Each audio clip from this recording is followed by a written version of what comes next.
Esango nuke ni hasi nintzala hemen, ez dakit ze urte izango zen, bai, 2004, 2005 edo hola, eta hasi nintzen, nik uste dut, teknika audiovisual deitzen zen ikastaro txiki bat ematen, nik uste dut horrekin hasi nintzala.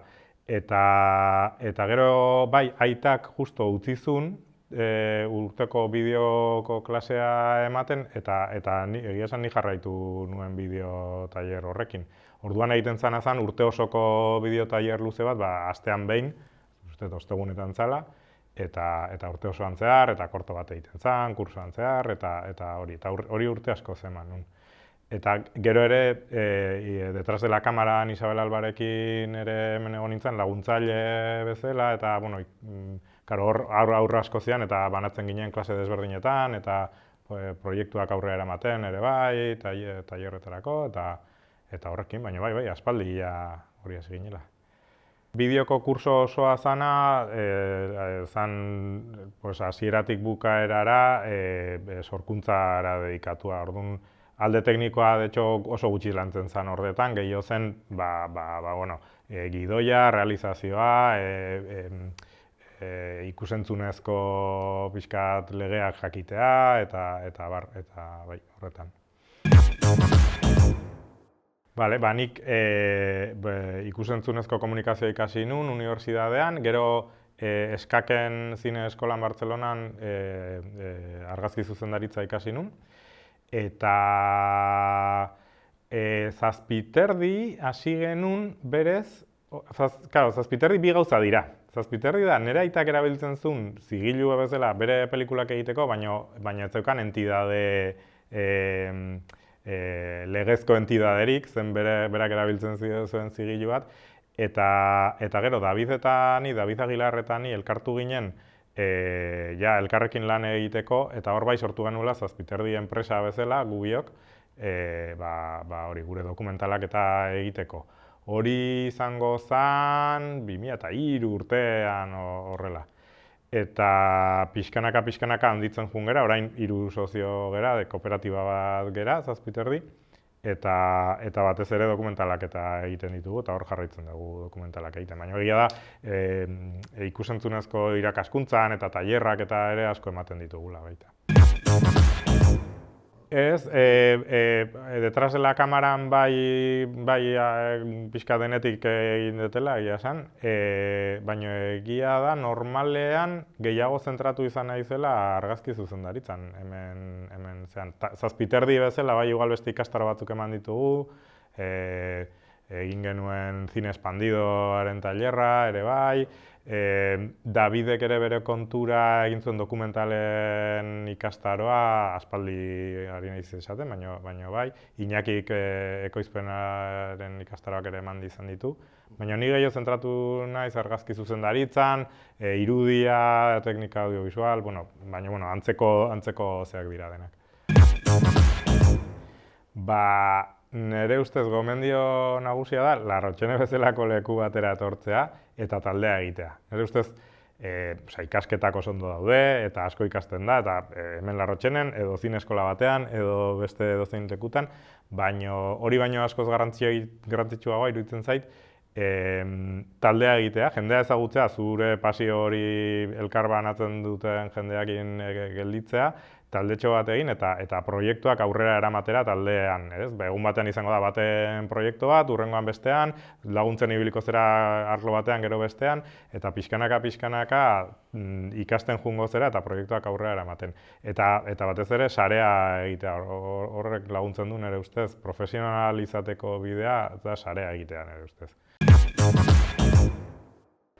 Nire ustez, argazki zuzendariak pixkat bi aspektu jorratzen ditu. Alde batetik, alderdi teknikoa, bai, jakin behar dezu asko argazki gintza eta teknikari buruz, baina bestalde badauka ere beste alderdi artistikoago bat, ez? Eta nire ustez, argazki zuzendari bat ere izan behar da persona bat oso kuriosoa, artea asko gustatzen zaiona, kuadroak, zinea ere bai, baina zinean ere kuriosidade berezi bat eduki behar du argiaren ikuspuntu artistiko hori ikertzeko hori eduki behar duela.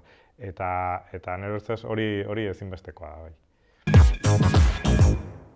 Osea, oztopoak profesional izateko bidean iruditzen zait, ez dakit oztopo baden, baina bueno, bai da realidade bat gure lanean, eta dela rodaje normal, fikziozko rodaje normal bat oso jerarkizatua dagoela. Orduan, beti da pixkat da militarren bezala pixkanaka junbartzera mailaz igotzen, ez? Zuazten zera meritorio bezala, lana ondo egiten badezu deituko dizute auxiliar bezala, gero laguntzaile izango zera, eta handik urte batutara pixkanaka jungo zera igotzen, eta argazki zuzendaria izan zaitezke, ez? Eta beti dago oso mailakatua. Ulertzen dut, hori hola izatea, ze lan egiteko oso modu estrukturatua da, eta holako rodaje handi batean hola izan behar da. Nik igual ez eta inbeste sinisten hortan, gure estiloa igual beste bada, zazpiterdin rodaje txikiak, oso familiarrak maite ditugu, eta beste modu batean lan egiten dugu, ez?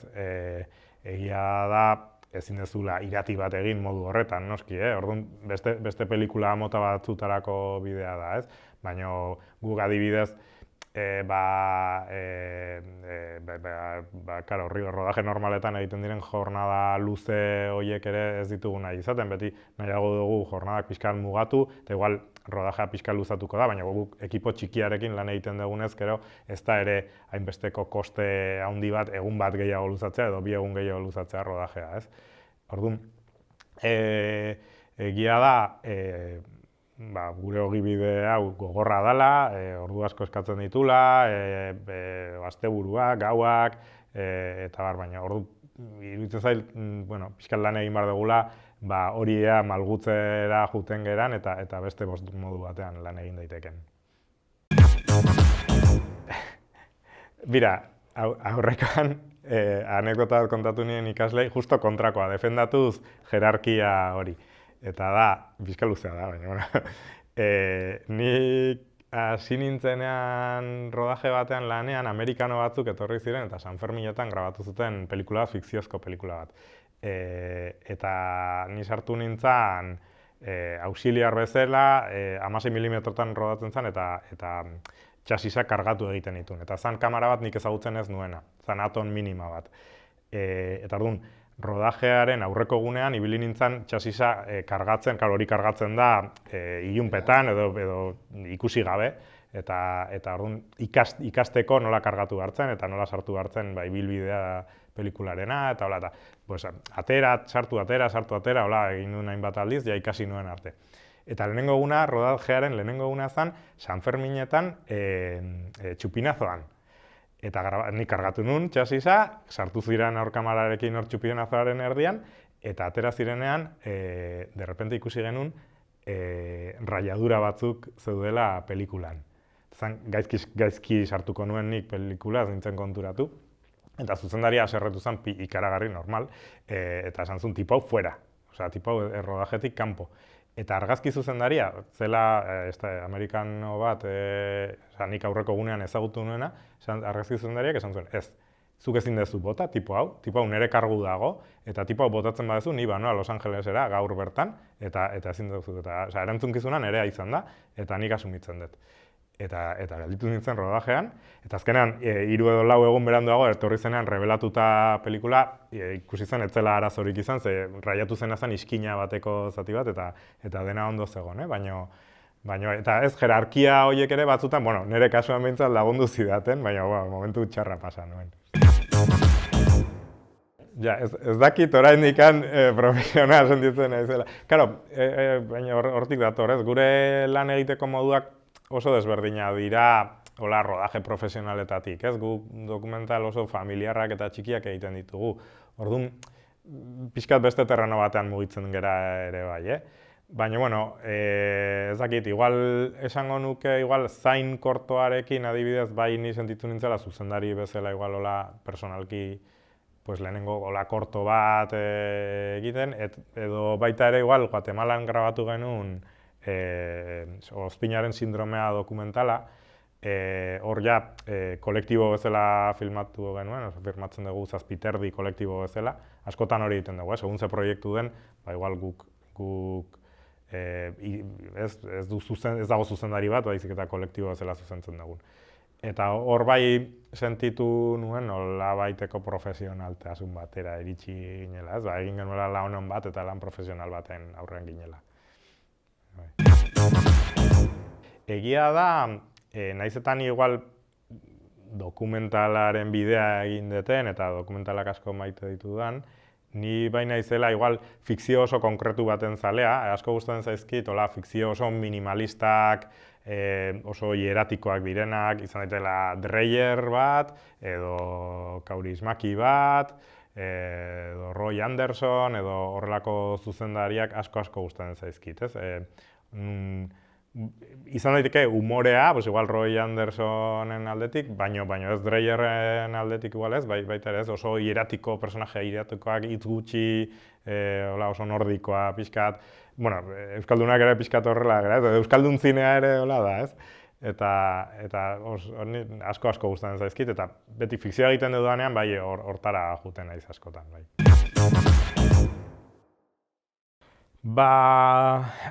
Esango nuke, orain dela urte batzuk egon zela nolabaiteko boom bat, dokumentalen boom bat, ez? Dokumental berezi buruz ari naiz igual gehiago, eta nahiko ospea lortu zuten, festival asko egin ziren, punto de vista eta nolabaiteko trajektoria bat egin zen ezaken olako dokumentalekin, eta hor finkatu ziren infrastruktura horiek oraindik mantentzen dira eta badagoela olako zinea ikusteko aukera.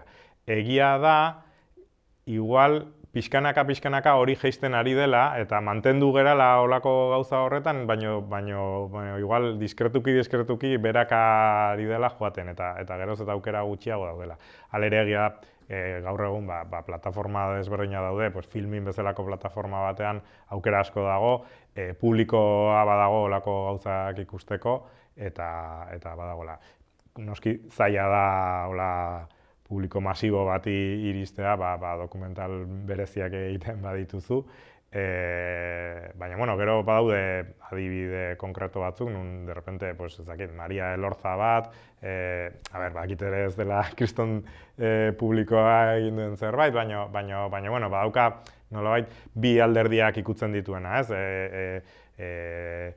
Dokumental bezala, dokumental landu bada, oso personala, oso intimoa dena, baina aldi berean publiko orokor bati zuzendua dagona eta edozeini gustatuko zaien dokumentala dela.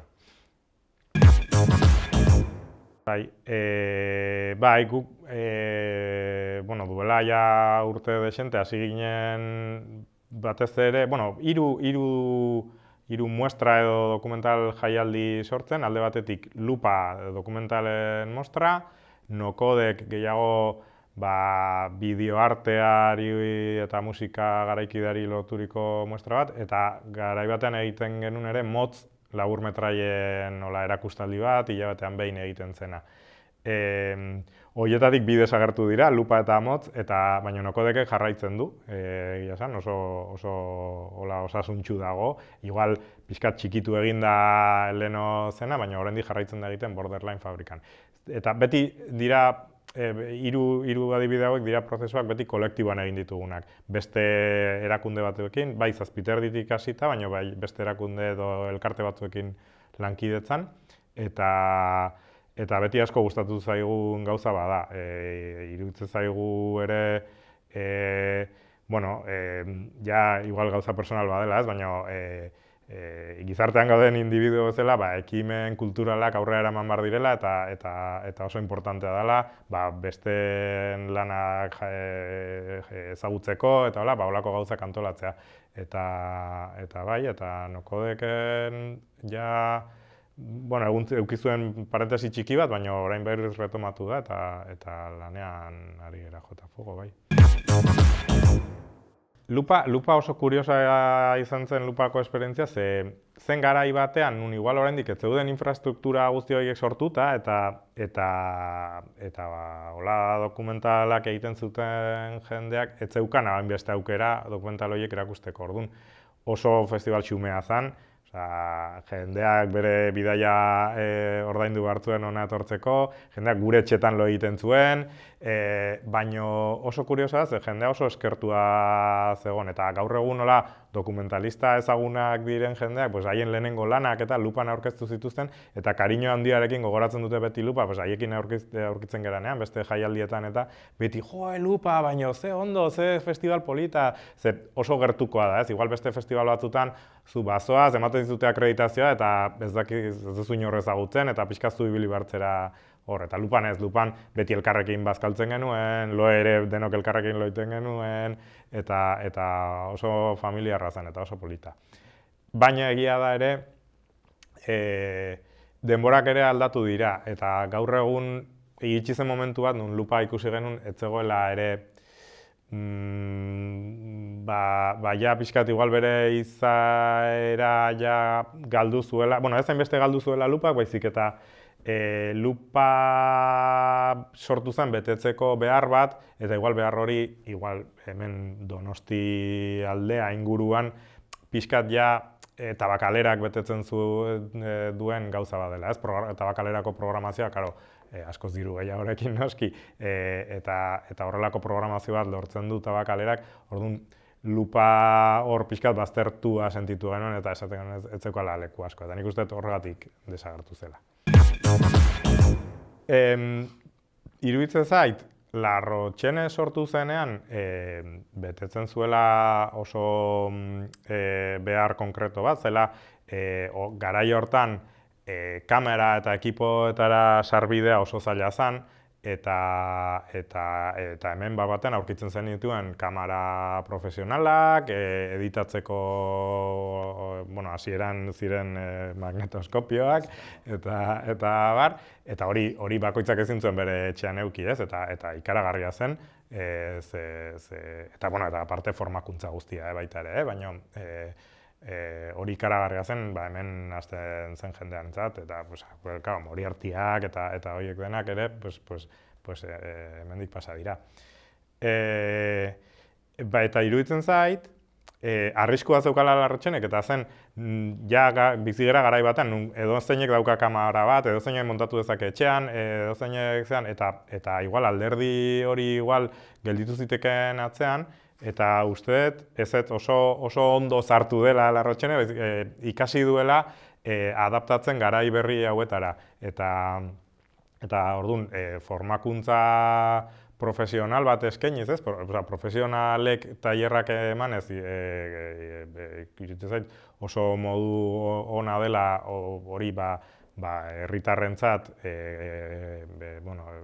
tailer horiek eskaintzea eta bar, bestalde material aldetik ere asko berritu da eta badu material berri asko, igual zuk etxean ezin duzu hemen dagoen material guztia eduki eta hori ere oso importantea da. Eta orduan iruditzen zait, oso bide polita egin duela, eta gero egiten dituzuen gauza pilo guztiak, ez? Kolaborazioak, oihua, eta guztiak iruditzen zait.